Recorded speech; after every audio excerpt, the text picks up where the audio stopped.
Hi there. This is Jean Roman. Hi there. This is Jean Roman with For Dragonflies and Me. Thanks so much for joining me at this week's podcast. As always, I'm super excited to be here sharing gardening, cooking, organizational tips and tricks, having discussions on healthy lifestyles, and chatting it up with incredible entrepreneurs.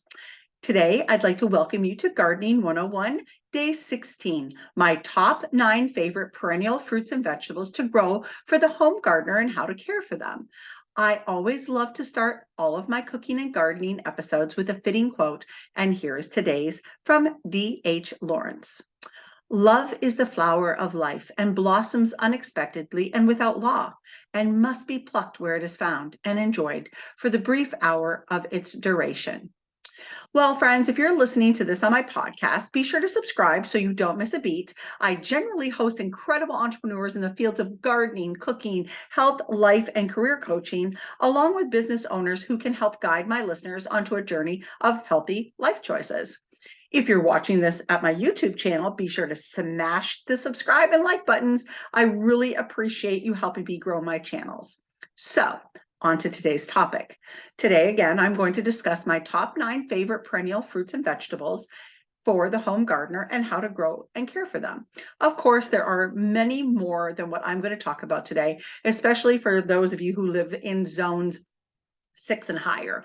However, I really only feel comfortable providing all of you with information on plants that I have personally grown and taken care of. But don't fret, friends. In a few short years, Dave and I are retiring down south, and we are planning towards Savannah, Georgia. Oh, you have no idea how I long for those warm winters. I check the weather every day and in Savannah, and it's been like in the mid 70s for the last week or so. And I'm just like, oh my gosh, we're actually going down south for a couple of weeks in September for our honeymoon. And we're going to spend a week in Savannah. So we're really excited for that. But on to today's topic, perennial herbs and vegetables, perennial fruits and vegetables, I talked about herbs in the last one, are great options for home gardeners because they come back year after year, providing a steady supply of fresh produce without the need of replanting year after year. These are all super easy to grow when provided the proper growing environment and care. Some do require a bit of pruning, such as strawberry and grapes, but nothing ridiculous. And it's not like a long process. It's really quick and easy. I've had both of these for years and they're easy to care for. But the rest of the ones that I'm going to be talking about today are super easy. You can just plant, walk away, watch them grow, and dine on deliciousness for years to come. So here are my top 9 personal favorite perennial fruits and vegetables for home gardeners to consider growing, along with tips and tricks on how to care for them. So enjoy, friends. Number 1, asparagus. So this grows best in zones 3 through 8. Asparagus is a hardy and easy to grow perennial vegetable that can produce for up to 20 years. It will outlive some people.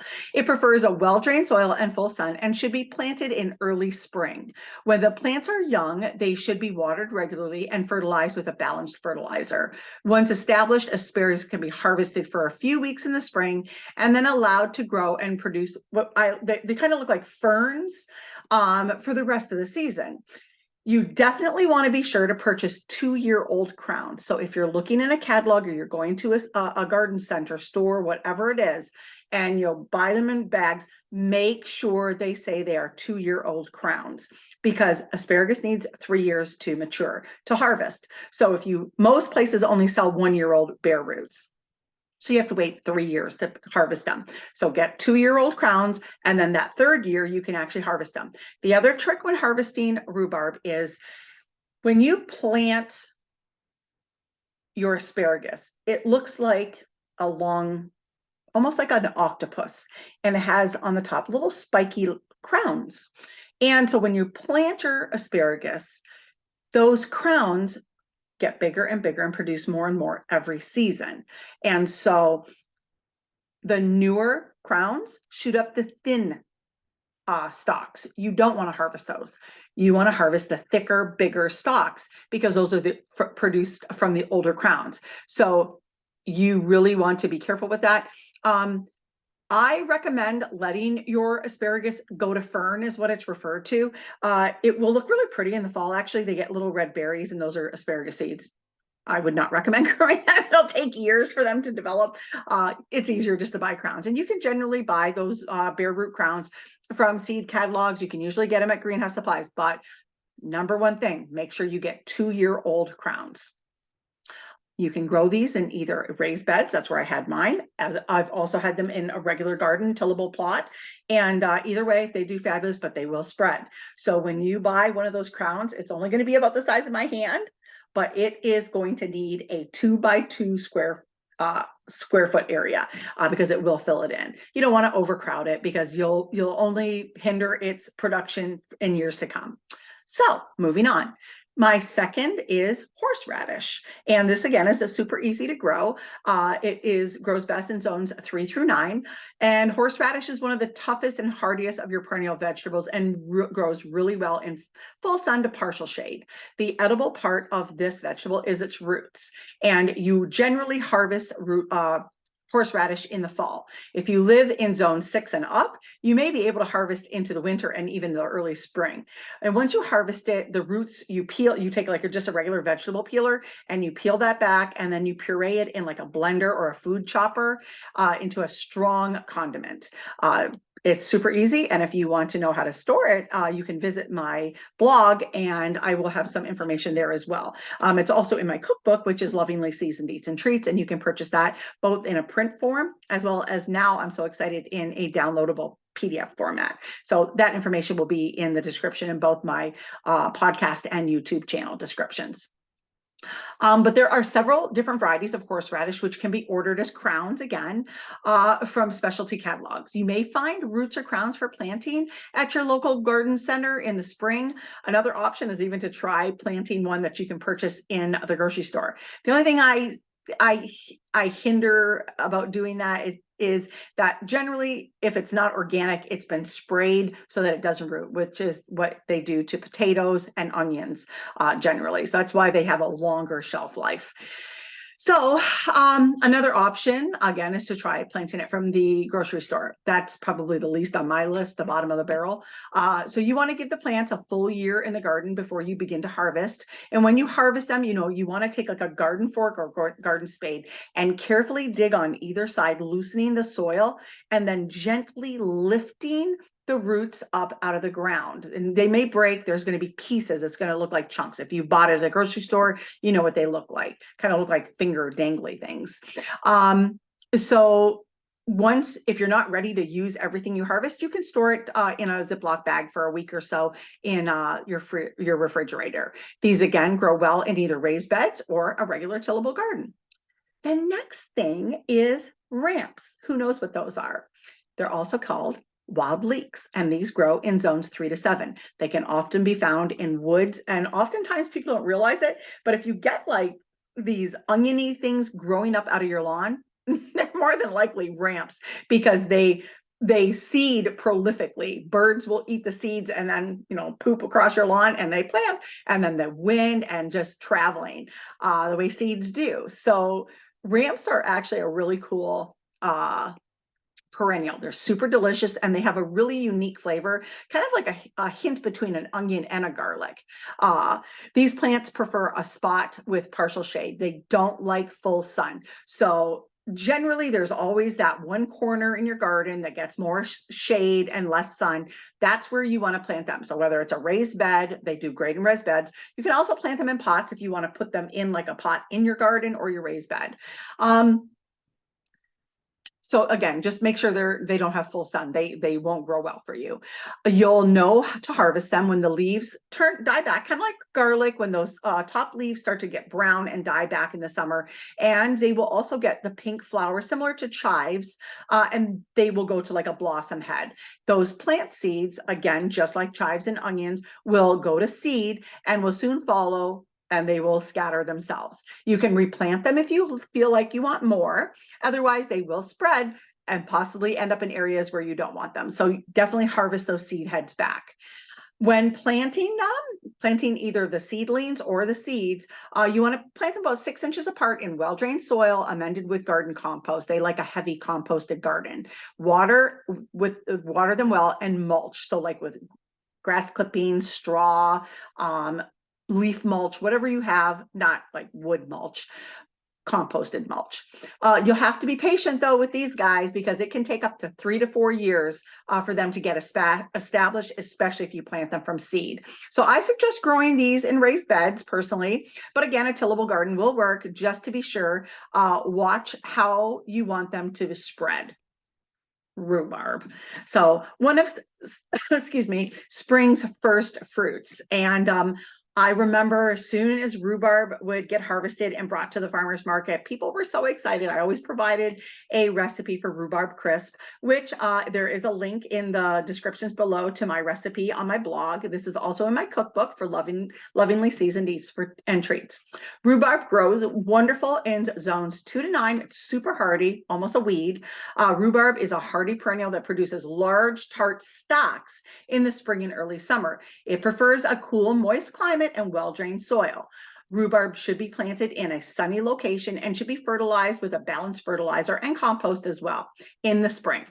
So the stalks can be harvested as they mature, but it is important to leave at least 2/3 of that plant to produce the following year. So if you have, 50 stalks, you really only want to take about 20 of them.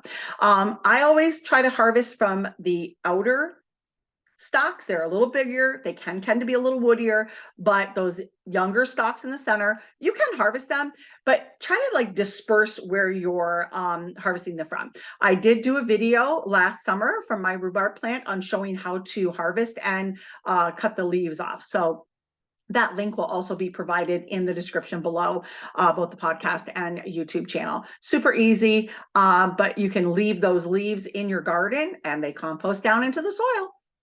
And these, again, will do great in either a raised bed or a regular tillable garden. I had mine in raised beds and the regular garden, and they did phenomenal. They will spread and they do get bigger.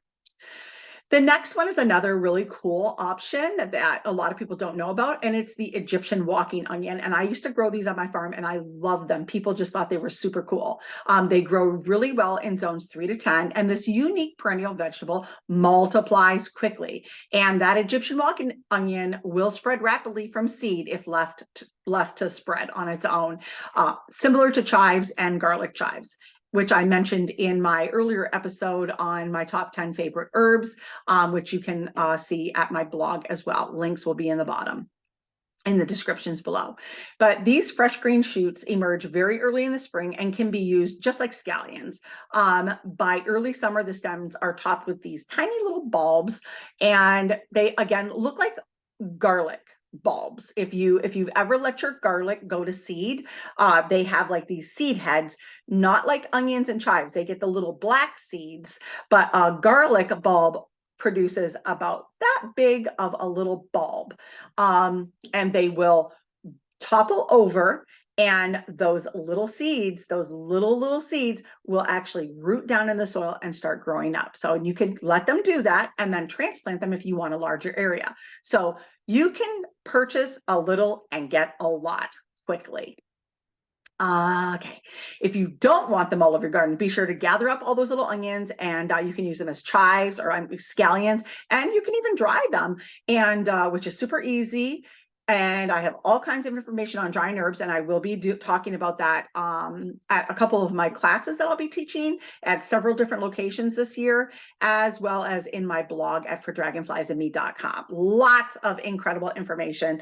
My blog is a wealth of information, so you will love visiting it. So these, again, will grow excellent in either raised beds or your regular tillable garden. Onward and upward. Now to raspberries.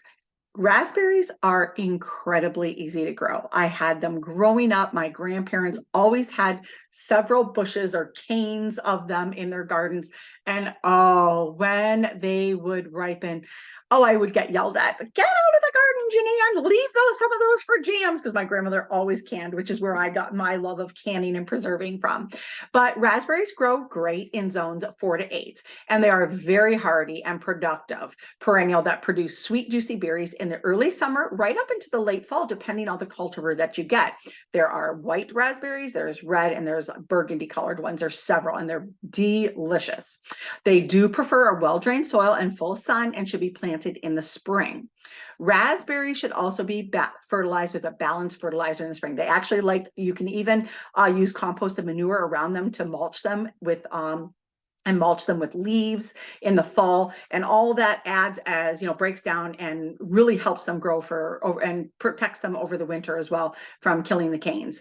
The canes, again, or rather, should be pruned back right to the ground in the winter. I like to leave about 6 inches. Then the berries can be harvested as they ripen, and the cane should be left to produce the following year. These are better suited to an open area in a tillable garden, or even in a grassy area that you can keep mowed and managed so that they don't get overrun. Another easy perennial fruit, which I've grown for years, are grapes, and they do super well in zones 3 through 10. They're a very easy perennial to grow. However, they do require some trellising. There are several varieties. Again, there are white, pink, and purple grapes. They need some type, again, of trellis to grow on. And what I always had, I used hog panel. And so the squares are about this big. So I'd say about like 4x4 holes. And we would put 4x4 posts set in the ground, about 4 inches, 5 feet above the ground.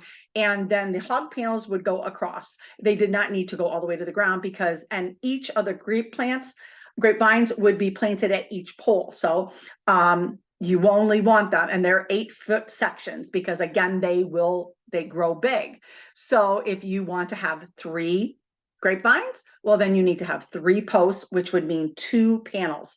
And the reason you need those large panels is because you want to be able to get your hands through. You don't want chicken wire, because when the grapes are growing through, those clusters will grow in between that chicken wire and be ruined. There's no way to harvest them. So you want those grapes to kind of be free flowing, and so that you can reach in your hand and harvest clusters. Clusters of grapes are best harvested with a pair of scissors, so that you're not trying to break them off, because you will damage the vine and the grape clusters more than likely. So definitely consider that when if you decide to make a grape arbor. Grapevines can also take up to 3 years to produce fruit, but believe me, friends, it is well worth the wait to have your own homegrown grapes. With proper equipment, it's super easy to make your own jams and jellies, and even your own grape juice. When I was back on the farm, I had my steamer, and I would take those grapes, pluck them off of the vines, because it'll make a more woody flavor in my cookbook, and is how to do that, and then make my grape jams and jellies. And then I also used to can my own grape juice, and believe me, it was better than Welch's.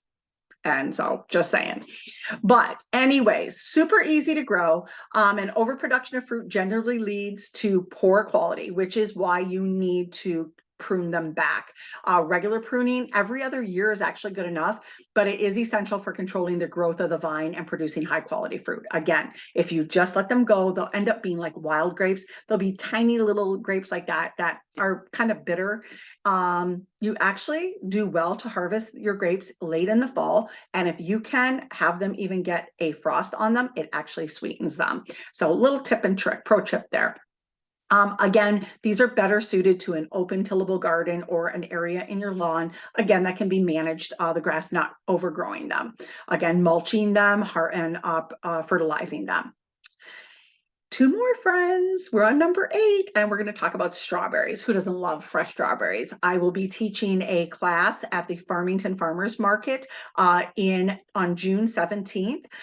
On how to make fresh strawberry jam. So if you're in Michigan, if you're in the Farmington area, be sure to stop by.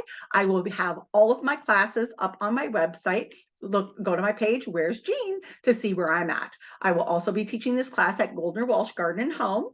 Again, you'll see all those classes on my website with dates and topics. So Farmington Farmers Market, I'll be teaching classes once a month, May through October. And starting in May, I'll be teaching classes year round at Goldner Walsh. And a couple other surprises coming up. So you're going to have to keep posted on my social medias platforms and at my blog. So be sure, because if you're in or around this area, there's going to be a lot of options for you to come and sit in and be live with me at my classes. So strawberries, zones 5 to 8, they like it a little warmer. Strawberries are a hardy and easy to grow perennial that produce sweet, juicy berries in the spring up into the early summer. They do prefer well-drained soil and full sun and should be planted in the spring. Strawberries should be fertilized with a balanced fertilizer, and the runners should be removed to prevent overcrowding. The berries can be harvested as they ripen, and the plant should be left to produce for the following year. Runners. So when you are growing, a couple things with strawberries.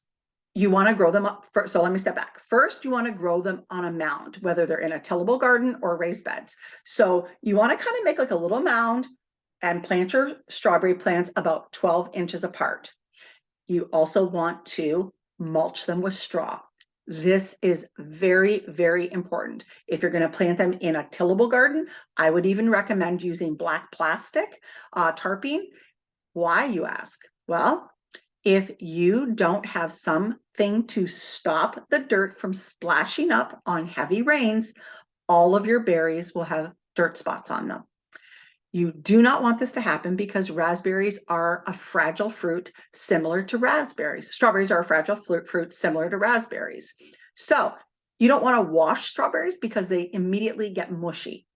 So by protecting the soil with a heavy layer of mulch, straw is best, you will avoid that and you will be so happy. I recommend, if you are in a raised bed of 4x8, mulch the entire thing. Do not leave a spot of dirt to be shown because that dirt will splash up and you have dirty strawberries and there's not a lot. Wash them and make some jam, which is not a bad thing. But if you want to have fresh strawberries for a fresh strawberry shortcake or a fresh strawberry pie, you're not going to get them. So they're super easy to grow. Number two, the runners. The runners, if you leave them, if you leave them, you can actually take them and plant them next to the plant. So kind of like you got two strawberry plants 12 inches apart. You can take a runner and plant one there.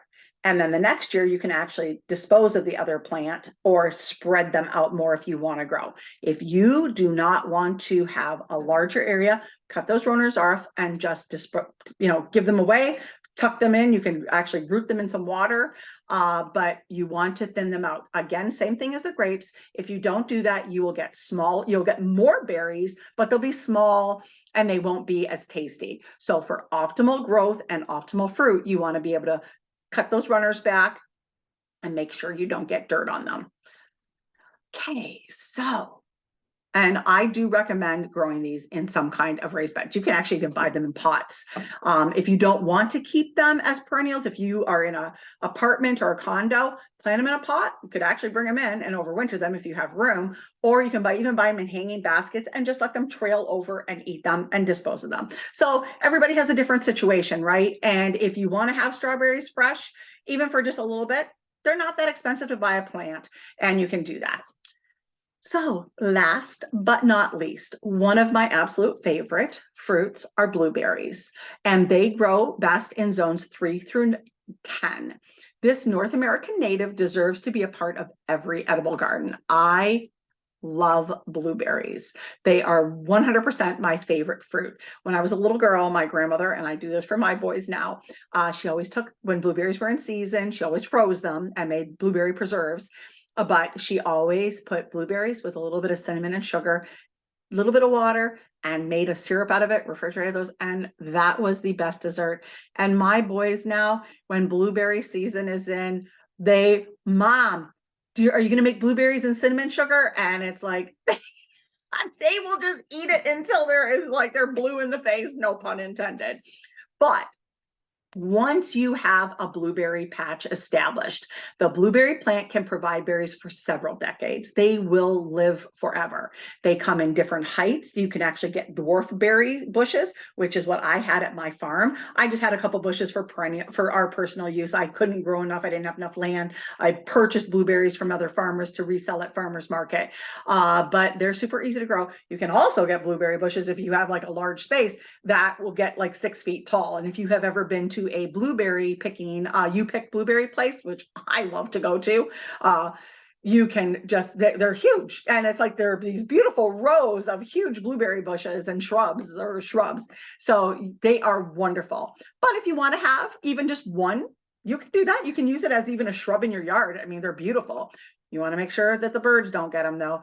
You have to use a netting if you're going to do that. So Many cultivars are self-sterile and require more than one plant. So I shouldn't have said that. They do require more than one plant if they're self-sterile. Then one plant to ensure fruit production. You can choose between low bush and high bush. And these are hybrid varieties. Blueberry bushes are acid loving. They grow best in soils with a pH of 5. It should be evenly moist and well drained. Occasional pruning keeps the bushes healthy. However, you can let them grow. And when I say pruning, you want to cut off any dead branches or damaged branches. You don't want any energy going into that to try to make it live, because you want that energy going into producing berries or a nice bigger plant. The tall growing rabbit eye blueberry is really an ideal one for home gardeners. These are definitely better suited in an open area or a tillable garden. If you're going to have them in your lawn, again, just managing the area so that they don't get overgrown. So blueberries are a must in my opinion. But there are a few others that you may want to try if you live in warmer climates, or cooler climates. I didn't go into them. It's the Jerusalem artichoke and sunchoke. I have grown Jerusalem artichoke. I just didn't use it that much. But if it's something you like, grow it. There's also sorrel, which I did grow. I always had that. I actually always had it in my CSA program that I had when I had my farm. You can use it. I just tossed it in salad, to be honest with you. But you can always also grow kiwis. If you live in a warmer climate, that is a zones 6 and up. And then there's also gooseberries, blackberries. There's several other different fruits. Obviously, apple trees, any of your fruit trees will grow well. Peach, apple, pear, plum, apricot, cherry, black cherry, and sweet tart cherry. So, I mean, there are so many other, things that you can grow. And especially if you have like a large property, grow an apple tree. But I always choose heirlooms. I think they are just so much better. But you can choose whatever you want and grow whatever you want. Have fun with it. But I am going to wrap it up now. And just by saying, perennial vegetables, perennial fruit and perennial vegetables are super great choices for home gardeners looking to add that steady supply of fresh produce to their gardens and their homes. Everything I've listed here are super hardy, easy to grow plants that will produce for many, many years with proper care. Remember to provide well-drained soil, full sun, and fertilize regularly to ensure a bountiful harvest for those that require that. And happy gardening. So, Dragonfly friends, I am sure thankful that you all stopped by here. I sure hope I got you excited to grow some of your own food and enjoy it. If you don't have any room for a garden, stop by your local farmers market and support them. So again, this was episode 15. If you missed episodes 1 through 14, those links will be in the description below, both podcast and YouTube. You'll see them all. If you just want to visit my blog, please do. Be sure to subscribe. The links to everything, though, will be in the bottom in the descriptions below. You will find a plethora of information at my blog, so I sure hope you visit me there. But again, thank you for joining me today. Please follow me here and at my blog for dragonfliesandme.com. And if you haven't visited me on my social media platforms, Facebook and Instagram, be sure to stop over there because I have all kinds of different content there. I do incredibly fun reels on Instagram of recipes that I don't always include at my blog if they're just kind of simple. And I share all kinds of other information and on different businesses and whatnot. I really support local small business. On every Sunday on my Facebook page, I do Small Business Sunday, and you can tag your business or tag your favorite business. Show that support, show the love. But as always, until next time, Dragonfly friends, remember to eat fresh, shop local, and have an incredibly happy day.